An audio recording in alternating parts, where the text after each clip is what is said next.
With Charles Davis, as always, I'm Brandon Gaudin. Charles, you talk about storylines in this one. I think it begins and ends with our two quarterbacks, certainly two of the best in the business. And nowadays, I don't think you can get by for long periods of time without a top-flight quarterback. The way the game is played, with all the responsibility he has and how the game flows through him, if he's not on the top of his game, your team's not going to benefit at all.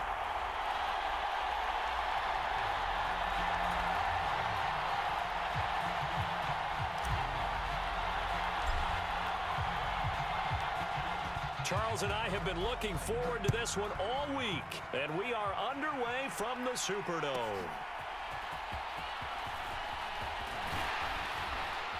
And all in all, a pretty solid return. Nearly got it to the 35. They'll mark him down officially at the 34.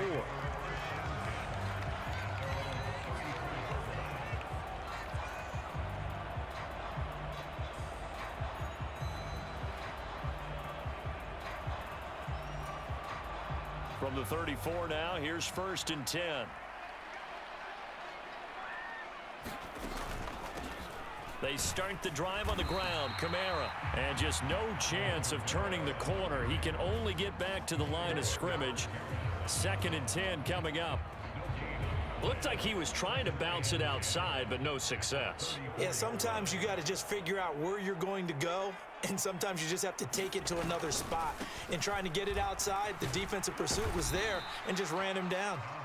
Not much there. Maybe a couple up to the 35. I think if we put together a job description for a middle linebacker, we would start with being able to hold down things in the middle of the line of scrimmage and be able to take on blockers. But how about the guys who can go sideline to sideline and make plays?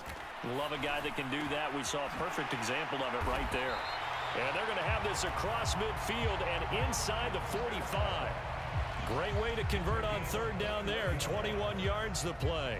A great job there, and that old cliche, taking what the defense gives you, comes right into play. Nothing too out of the ordinary about the throw. Not only did he grab the ball, but how about the significant yardage he picked up after he pulled it in?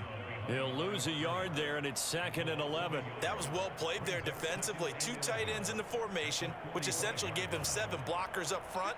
Hard to imagine with all that size and beef that they could let a tackler through, but that's exactly what happened. A loss resulted. That's into a crowd and intercepted. Picked off by the 13-time Pro Bowler Ray Lewis. And the Cowboys will have solid field position here as they take over at their 45-yard line. That right there is the inauspicious start that they were hoping to avoid, a turnover on the first possession. I love how you use those college-bound words like that, inauspicious. Well done. I really appreciate that. But here's the thing for me. I'm just wondering if their game plan is incorrect.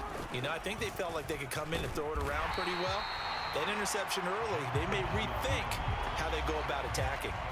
Officially, it's a 1-yard loss. That's going to bring up 2nd and 11.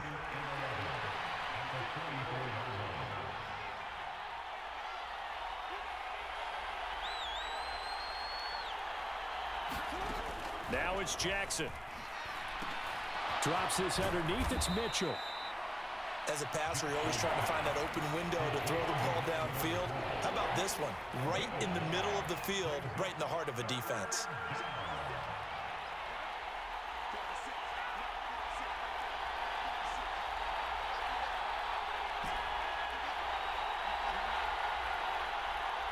They just do get the playoff as he'll look to throw.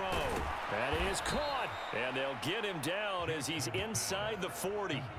And a quick slant gets exactly 10, and by the nose of the football, they've got a 1st down.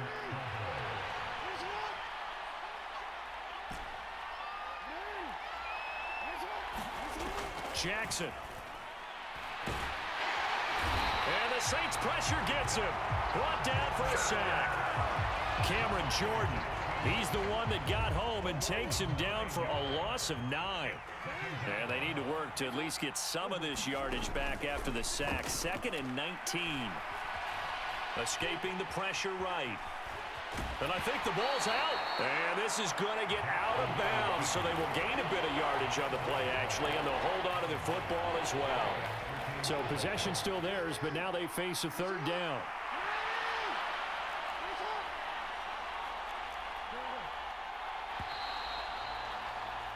No score after one on EA Sports. Start of the second quarter, and it's the Cowboys coming up. They go play action now. Jackson. And this is taken him one-handed. What a catch. And he can only manage to take this thing to the 38, well shy of the first down. That'll give him 8 that time, and that's going to bring up a 4th down.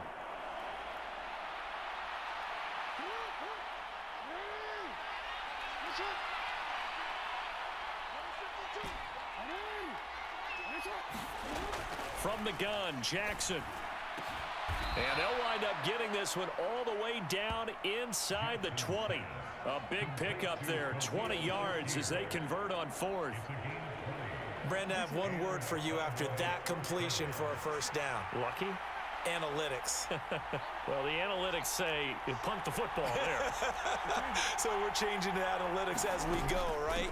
What a big-time play for them, and really took a big-time chance. Yeah, big-time first half chance. 2nd and 9.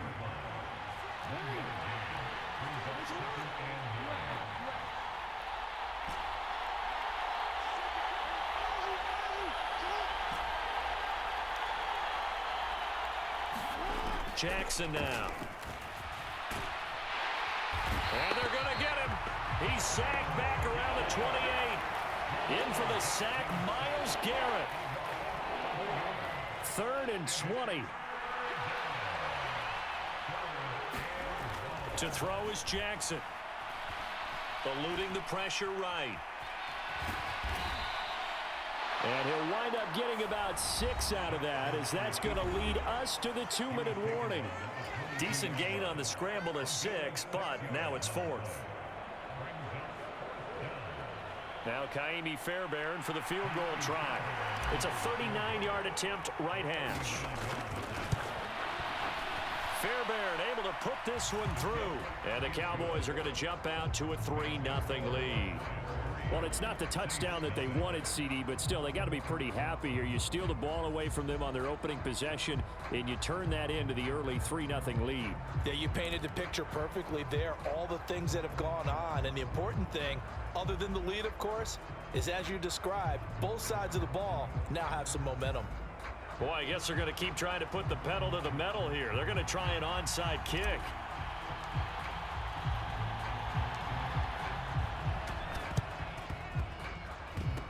Oh, the Cowboys recovered it. Yes, Cowboy football. Well, they just scored. They got the lead, and they decide to keep their foot on the In their preparation for this game, that told them in this situation, if they get the look they like, let's go ahead and go for it anyway. They like being bold. About set for this next drive by the Cowboys offense. They start near midfield following the interception as they begin 1st and 10. Flush to his right. And he just gets rid of it. Throws it away. A wise move there. Looked like nobody open. Now 2nd down. So after the incompletion on 1st, now 2nd and 10.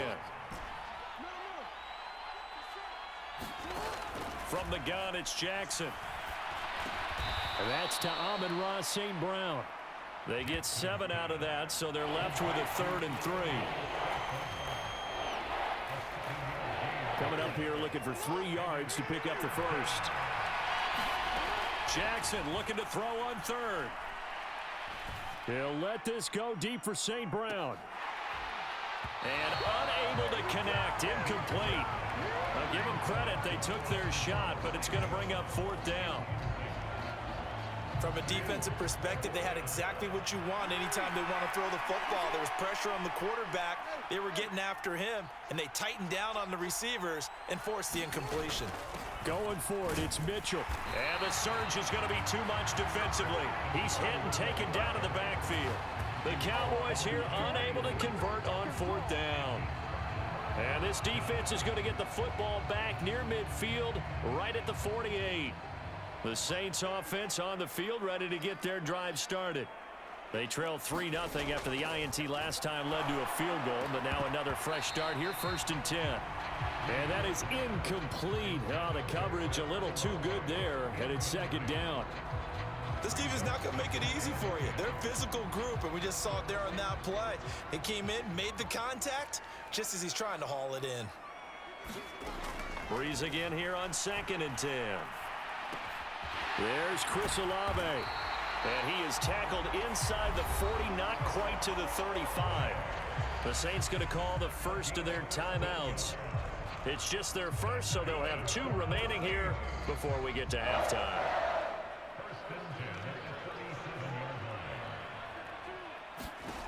Working from the gun, it's Breeze. Oh, and his early struggles continue. Here's another one intercepted. Picked off by James Bradbury. And he'll take this all the way down.